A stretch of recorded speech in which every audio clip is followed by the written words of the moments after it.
Hello दोस्तों, कैसे हैं आप सब लोग और कैसी चल रही है आप लोगों की तैयारी। दोस्तों, आज हम लोग अपनी इंडियन इकोनॉमी में एक बहुत ही इंपॉर्टेंट, बहुत ही महत्वपूर्ण जो है डिस्कशन करेंगे, जो हमारे एग्जाम पॉइंट ऑफ व्यू से बहुत ज्यादा इंपॉर्टेंट है। हमारा अभी जो सीक्वेंस चल रहा है उसमें नेशनल इनकम का टॉपिक जो है चल रहा है। और आपने सारी क्लासेस ऑब्वियस ये बातें देख ली होंगी। इससे पहले के लेक्चर में मैंने जो है नेशनल इनकम या जीडीपी को कैलकुलेट करने के मेथड्स के बारे में बात की थी। 3 मेथड्स के बारे में मैंने डिस्कशन किया था। Value added method, expenditure method, income method. ये सारी बातें मैंने अपने लास्ट सेशन में करी थी और आज हम लोग उसी के आगे थोड़ी सी बात करेंगे। देखो, आज हम बात करेंगे कि जो हमारी भारत की जीडीपी होती है, ठीक है, इंडिया की जो जीडीपी होती है वो कौन कैलकुलेट करता है, पहली बात। और उनको जब वो कैलकुलेट करनी होती है वो तो वो कौन कौन से मेथड्स को इस्तेमाल करते हैं। देखो, वैसे तो 3 मेथड्स हैं जो कि मैंने अभी आपको बताया। Value added, expenditure method, out और आपका इनकम मेथड। लेकिन उनमें से भी कौन कौन से मेथड्स इस्तेमाल करते हैं और उन मेथड्स को जब वो इस्तेमाल करते हैं तो उनमें क्या क्या चीजें इंक्लूड रहती हैं, तो वो सारी बातें आज हम लोग अपनी क्लास में डिस्कस करेंगे। और आप अगर आप हमारे चैनल पे न्यू हैं तो प्लीज अभी चैनल को सब्सक्राइब करिए। और हाँ, ये मेरी रिक्वेस्ट है कि आप अगर एक सीरियस कैंडिडेट हैं, अगर आप एक सीरियस एस्पिरेंट हैं अपनी यूपीएससी सिविल सर्विसेज के लिए, तो आप सारी क्लासेस को सीक्वेंस में देखिए। अगर आप आज न्यू हैं तो आप प्लेलिस्ट में जा सकते हैं। वहां पे आपको एक जो है इंडियन इकोनॉमिक से रिलेटेड फोल्डर मिल जाएगा और आपको उसको क्लास 1 2 3 से देखिएगा, आपको समझ में वहीं से चीजें आएंगी। ठीक है, तो आप ऐसा करिए, जरूरी होगा आप लोगों के लिए और बेहतर आप लोगों के लिए रहेगा। चलिए बात करते हैं हम लोग आज। और मैं हूं समीर चौधरी, आप लोगों का दोस्त, आप लोगों का मेंटोर। और आप सबका वेलकम है हमारे आपके प्यारे से चैनल सेमिकॉन क्लासेस पर। देखिए, सबसे जरूरी, सबसे इंपॉर्टेंट बात कि अभी हम लोग यूपीएससी स्टेट पीसीएस की बात कर रहे हैं, जो इंडियन इकोनॉमी का सिलेबस वहां पे कवर होगा। और देखो, जीडीपी कौन कैलकुलेट करता है, ये आज हमारा मेन मुद्दा है, डिस्कशन करना है। जीडीपी जो कैलकुलेट की जाती है वो बाय एनएसओ। अब एनएसओ क्या होता है? एनएसओ है नेशनल स्टेटिस्टिक्स ऑर्गेनाइजेशन। ठीक है, ये एनएसओ, इसके बारे में भी बहुत डिटेल्स है। 2019 में ये नाम बदल गए, एनएसएसओ हो गया, बहुत सी चीजें, सीएसओ, एनएसएसओ, एनएसओ, ये सारी बातें हम लोग कभी और करेंगे। ठीक है, लेकिन आज बस इतनी सी बात करेंगे कि एनएसओ यानी नेशनल स्टैटिस्टिक्स ऑर्गेनाइजेशन कैलकुलेट करता है भारत की नेशनल इनकम को या भारत के जीडीपी को। देखो, ध्यान रखना, जो जीडीपी टर्म है ना, इसका full form generally gross domestic product. ये आप अपने पेपर में जरूर देखोगे, मेरी गारंटी है, ये आप लोग अपने एग्जाम में जरूर जरूर देखोगे। तो ये थोड़ा सा आप अपने माइंड में रखना। चलिए, एक तो बात हो गई है कौन कैलकुलेट करता है, एनएसओ कैलकुलेट करता है और कितने मेथड से ये यूज करता है और कौन कौन से मेथड ये यूज करते हैं। देखो, ये एग्जाम में बहुत इंपॉर्टेंट है, बहुत ज्यादा। ठीक है, जो एनएसओ है ये 2 मेथड्स यूज करते हैं, 3 नहीं, होते 3 है, बट इन तीनों में से 2 मेथड्स को यूज करते हैं। पहला जो मेथड यूज करते हैं वो होता है वैल्यू एडेड मेथड। ठीक है, कौन सा मेथड है वो? Value added method. कौन सा मेथड है गाइस? वो है वैल्यू एडेड मेथड। मैं रिपीट कर रहा हूं, कौन सा मेथड है गाइस? वो है वैल्यू एडेड मेथड। कौन? एनएसओ। कब? जब जीडीपी कैलकुलेट करते हैं, वैल्यू एडेड मेथड। दूसरा कौन सा है? दूसरा है एक्सपेंडिचर मेथड। तो याद हो गई होंगी बात आपको, है ना?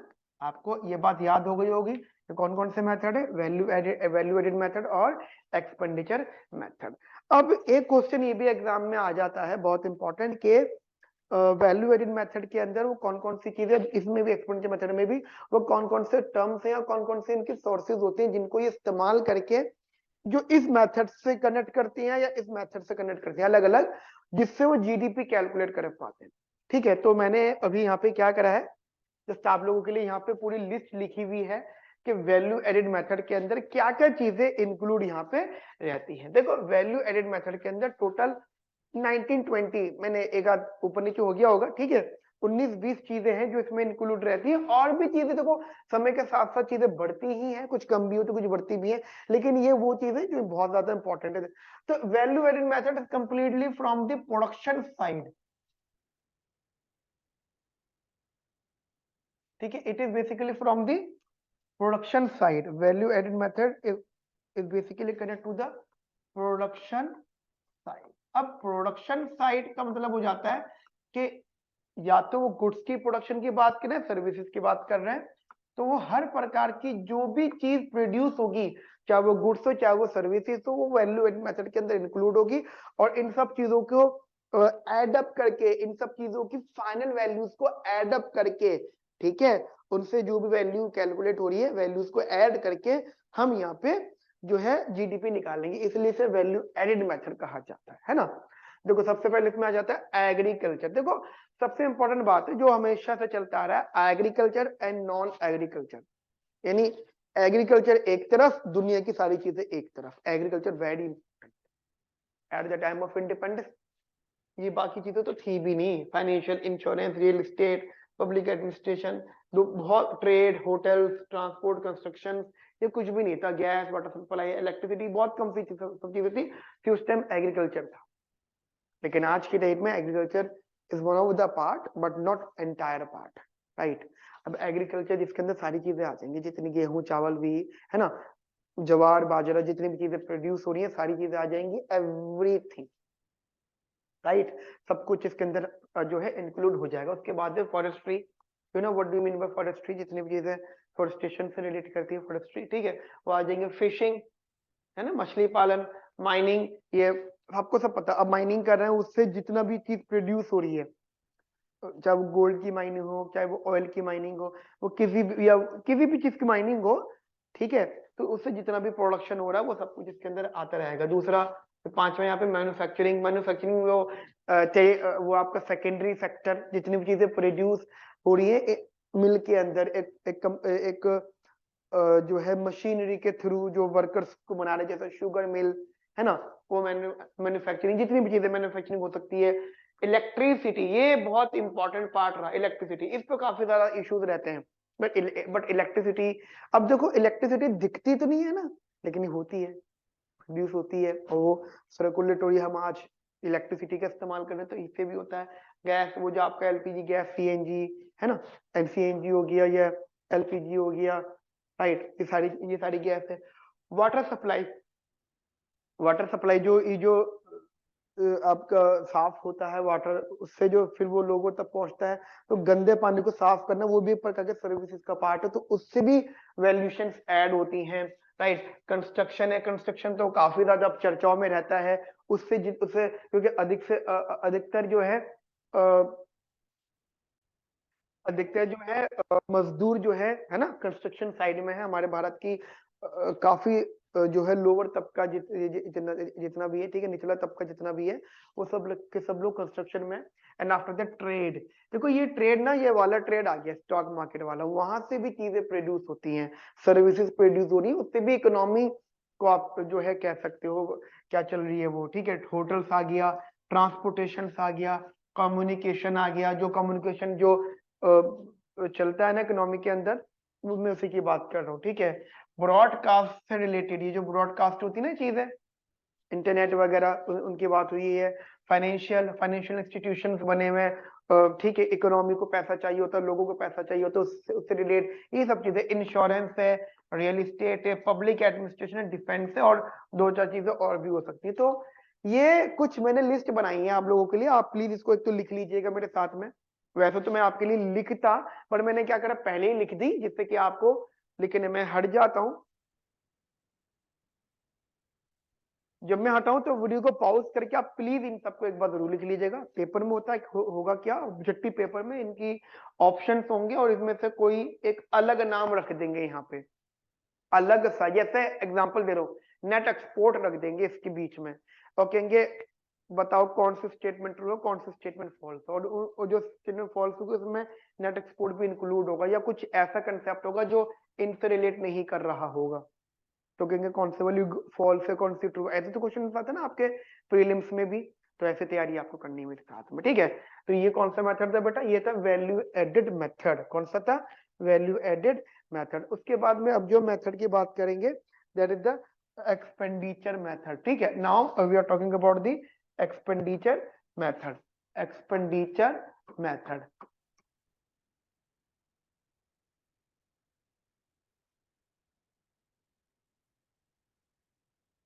ठीक है जी, एक्सपेंडिचर मेथड, राइट। तो हमारा ये एक्सपेंडिचर मेथड आ गया।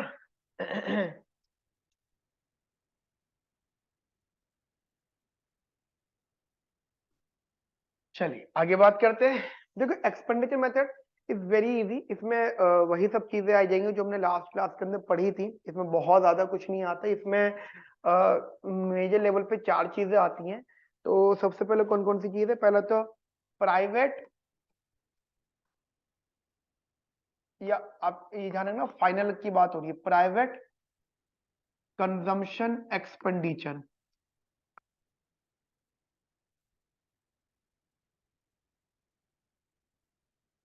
अच्छा, हम ना यहाँ पे एक बात ध्यान रखना, एक चीज दिमाग में रखना, हम लोग यहाँ पे हाउस होल्ड की ही बात कर रहे हैं, ठीक है। We are talking about the household, ठीक है। प्राइवेट फाइनल कंजम्पशन मतलब यहाँ पे फिलहाल हाउस होल्ड की हो रही है। जब मैंने आपको एक्सपेंडिचर मतलब पढ़ाया था तो थोड़ी और डिटेल में बात करी थी। ये इसका स्टैंडर्ड टर्म्स है, लेकिन एक्चुअली में जो हमारे पास में आपके सेक्टर्स ऑफ इकोनॉमी होते हैं, हाउस होल्ड, प्राइवेट सेक्टर, है ना, ये जो sector, external sector, right, government sector, ये सारे सेक्टर्स की हम बात कर रहे होते हैं इसके अंदर। तो जो इन सारे सेक्टर्स का जो खर्चा होता है, एक हो गया प्राइवेट जो है final consumption expenditure, and second one is government final expenditure function, government final consumption expenditure, ठीक है जी। इसमें ध्यान रखना, इसमें दोनों प्रकार की चीजें आ जाएंगी, कंजम्पशन गुड भी आ जाएंगे दोस्तों, और इसके अंदर कैपिटल गुड्स भी आ जाएंगे। बट जो हाउस होल्ड होता है वो सिर्फ कंजम्पशन गुड लेता है, बट गवर्नमेंट दोनों प्रकार के गुड्स यहाँ पे लेती है। थर्ड इसके अंदर आ जाएगा gross domestic fix capital formation, that is gross domestic fixed capital formation, fixed capital formation, gross domestic fixed capital formation. And after that इसमें ऐड हो जाएगा नेट एक्सपोर्ट, जो आप लोगों को पता है एक्सपोर्ट माइनस इंपोर्ट होती है। देखो अब इंटरेस्टिंग बात क्या है कि यहां से जो आपका टोटल आएगा, वट एवर द टोटल, मान लो टोटल आ गया यहाँ पे एक्स अमाउंट, और यहां पर सबको ऐड करने के बाद यहां पर जो आपका टोटल अमाउंट आएगा, मान लो एक्स अमाउंट, एग्जांपल दे रहा हूं, ये वाला एक्स और ये वाला एक्स सेम होना चाहिए। अब आप बोलो सर क्या ये हमेशा सेम होता है? हमेशा सेम नहीं होता, मोस्ट ऑफ द टाइम यहाँ पे, क्योंकि देखो एक्चुअली ये जो है ना, ये बहुत प्रॉब्लम करता है। देखो सब कुछ हमारे पास एक्चुअल डेटा मिल जाता है, बट ये जो प्राइवेट फाइनल कंजम्पशन एक्सपेंडिचर होता है ना, इसमें दिक्कत होती है। इसमें हमें कभी कभी एग्जैक्ट डेटा नहीं मिल पाता है, क्योंकि छुपाते हैं कभी कभी लोग। मतलब मैंने कोई चीज खरीदी है तो मैं ढिंडोरा नहीं पीटूंगा, लेकिन बाकी ये 3 चीज कुछ भी करेंगे तो इनको पब्लिकली अनाउंस करना पड़ेगा। बट है ना, मतलब कोई पर्सनल बंदा हाउस होल्ड कुछ खरीद रहा है तो कितना अनाउंस कर पाएगा वो? तो इसमें ना डेटा कभी कभी पूरा नहीं मिल पाता, तो अमाउंट्स में फर्क आ जाता है। वहां जितना प्रोड्यूस हो, देखो यहाँ जहां सब कुछ प्रोड्यूस हुआ, ठीक है, और देखो टेक्निकल समझना, इधर हमने 2 प्रकार के गुड बनाए थे। इन सब में को इस्तेमाल करने के बाद में हमने 2 प्रकार के गुड बनाए थे, कंजम्पशन गुड और एक कैपिटल गुड्स। इनको इस्तेमाल करने के बाद, बनाने के बाद में हमारा जो रिजल्ट आया, हमने या इस वाले मेथड, मतलब यहाँ पे हमने खर्चा किया, तो ये एक्सपेंडिचर मेथड है। तो होता क्या है कि जब इसमें सेम नहीं आता, तो सेम लाने के लिए हम इसके अंदर एक चीज और ऐड करते हैं। ध्यान रखना, ये अलग से आपके लिए इंपॉर्टेंट है, पेपर में पूछा जा सकता है कि वो क्या चीज है जिसको हम बैलेंसिंग करने के लिए अलग से रखते हैं, ठीक है। तो वो होता है बेटा डिस्क्रिपेंसीज, ठीक है, डिस्क्रिपेंसीज। ये एक अलग से एक अमाउंट होता है, ये कह सकते हो बैलेंस करने के लिए होता है। जब भी इसमें ऐड हो जाता है देन फिर ये जो एक्स होता है उस वाले एक्स के जनरली ये बराबर आ जाता है। तो एक ये अलग से चीज आपको सीखनी थी, अलग से भी क्वेश्चन आ जाता है, ऑप्शन लिखा हुआ होता है ना, तो ये वो अलग से चीज होती है जिसको ऐड करने के बाद आपका नेशनल इनकम जो जीडीपी जो है सेम अमाउंट आ जाता है। उसके बाद में अब एक छोटे से कंसेप्ट, अगर हमें actually GDP of India calculate करना है तो हमें क्या क्या चीजों को रखना होगा, ठीक है। तो वही मैं आपको यहाँ पे बता देता हूँ, ठीक है। तो जो चीजें उसके अंदर आती हैं जीडीपी ऑफ इंडिया को कैलकुलेट करने में, जो जो चीजें आती हैं वो मैं आपको भी बोर्ड पे दिखा देता हूँ। दीज आर दी थिंग्स, ठीक है। तो ये है जीडीपी ऑफ इंडिया। जब भी हम इंडिया की जीडीपी को कैलकुलेट करते हैं तो क्या क्या चीज उसके अंदर हमें रखनी होती है। सबसे पहले तो यही है इंडिया का जो हमने अभी वैल्यूएटेड मेथड और ये सब कुछ मेथड, एक्सपेंडिचर मेथड, इनको इस्तेमाल करके, है ना, इनको इस्तेमाल करके जो भी हमने निकाला है all states gross domestic product. तो जीडीपी हमने हमने निकाला था, वो इंडिया का कब निकलेगा, जब हम स्टेट्स का निकालेंगे। तो दिस इज नोन एज एसजीडीपी। ये भी ध्यान रखना, एसजीडीपी यानी स्टेट्स ग्रॉस डोमेस्टिक प्रोडक्ट। तो पहले हमने सबका निकाल लिया, उसमें हम ऐड करेंगे, ठीक है बेटा। उसके अंदर हम लोग यहाँ पे ऐड करेंगे, ऐड करेंगे उसके अंदर, that is output from centre specific activities. क्या? Output from centre specific activities. कौन कौन सी? रेलवे हो सकती है वो, डिफेंस हो सकता है वो, सेंट्रल हाईवेज हो सकते हैं वो, या और कुछ भी हो सकता है वो, ठीक है। उसके बाद में प्लस करेंगे, इसके अंदर हम लोग प्लस करेंगे embassies located in other countries. जो इंडिया की एम्बेसीज बाहर है, ध्यान रखना जीडीपी की बात कर रहा हूं मैं। मान लीजिए इंडिया के अंदर अमेरिका की एम्बेसी है ना, दिल्ली में अमेरिकन एम्बेसी। तो वो जितने एरिया में अमेरिकन एम्बेसी है ना, वो उतना एरिया मान लो अमेरिका का। तो उस एरिया में जो भी एक्टिविटी होगी, कुछ भी होगा, तो वो अमेरिका में इंक्लूड होगा। मतलब हो रहा इंडिया में रहा है, लेकिन इंडिया में जो प्लेस है ना, वो जितने एरिया में एम्बेसी का उनका एरिया है, उसके अंदर कुछ भी सर्विस हो रही है, मान लो उसके अंदर कोई एम्प्लॉय भी काम करे, तो उसकी भी सैलरी कौन दे रहा है? वहां से आ रही, इंडिया को उसको लेने देना नहीं है। तो इसका मतलब क्या है, वो एक्चुअली छोटा सा अमेरिका है, राइट। ऐसे इंडिया की अगर कोई एम्बेसी दूसरी कंट्री में, तो वो छोटा सा इंडिया है वहां पर। अमेरिका के अंदर इंडियन एम्बेसी है, ठीक है। ऑस्ट्रेलिया के अंदर इंडियन एम्बेसी, तो वहां पे छोटा सा इंडिया, तो वहां पे कोई भी एक्टिविटी, तो वो इंडिया का जीडीपी का पार्ट है। तो वो embassies located in other countries वो आ गया। उसके बाद में अब देखो ये समझना, फिशिंग वेजल्स, ठीक है, ये oil and natural gas rigs, floating platform etcetera. जितने भी फ्लोटिंग प्लेटफॉर्म्स हैं, ऑयल है, फिशिंग वेजल्स है। क्यों? अब देखो समझो, एक हम फिशिंग करते हैं अपने एरिया में, एक है एक समुद्र के पास जो होती है, जो आपने देखो केरला साइड जो भी होता है। अब आपने आपने शायद ये कभी कभी न्यूज सुनी होगी कि कुछ मछुआरे, कुछ फिशरमैन उस कंट्री ने पकड़ लिए, ठीक है, कुछ उस कंट्री ने पकड़ लिए, श्रीलंका की ने पकड़ लिए, है ना। क्यों? वो फिशिंग करते करते करते थोड़ा सा गलती से दूर निकल जाते हैं, फिर वो उनके दायरे में आ जाते, फिर वो मतलब फिर वो करके इलीगल एक्टिविटी हो जाती है वो, ठीक है, इलीगल एक्टिविटी हो जाती है। तो यही मैं आपको बता रहा हूँ। तो fishing vessel, oil, natural gas rigs, floating platform etcetera which is operated by the residents of the country in the international water.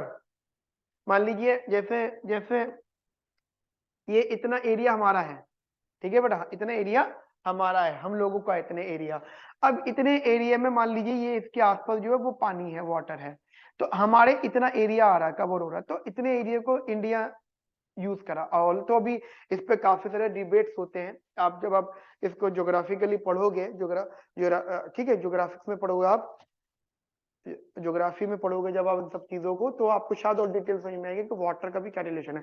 तो यही हम बात कर रहे हैं यहाँ पे, इंटरनेशनल वाटर में जो हमारा रेसिडेंट ऑफ द कंट्री उसको ऑपरेट करता है, उसमें जितनी चीजें आती, ठीक है। तो इन सब चीजों को जब हम लोग ऐड कर लेते हैं, तो that is known as GDP of India, ठीक है। देखो अभी ना ये सब चीजें आप लिख के रखो, पेपर के पॉइंट से बहुत बहुत ज्यादा इंपॉर्टेंट रहेंगी, ठीक है। तो अब हम अगले सेशन में बात करेंगे अगली चीजों की। अभी आप इन सब चीजों को बहुत ध्यान से नोट करिएगा, ये कंसेप्ट, ये ये जो मैंने आपके लिए लिखा था, और ये सब, ठीक है। तो मिलते हैं नेक्स्ट सेशन में। Have a nice day, thank you, bye, take care.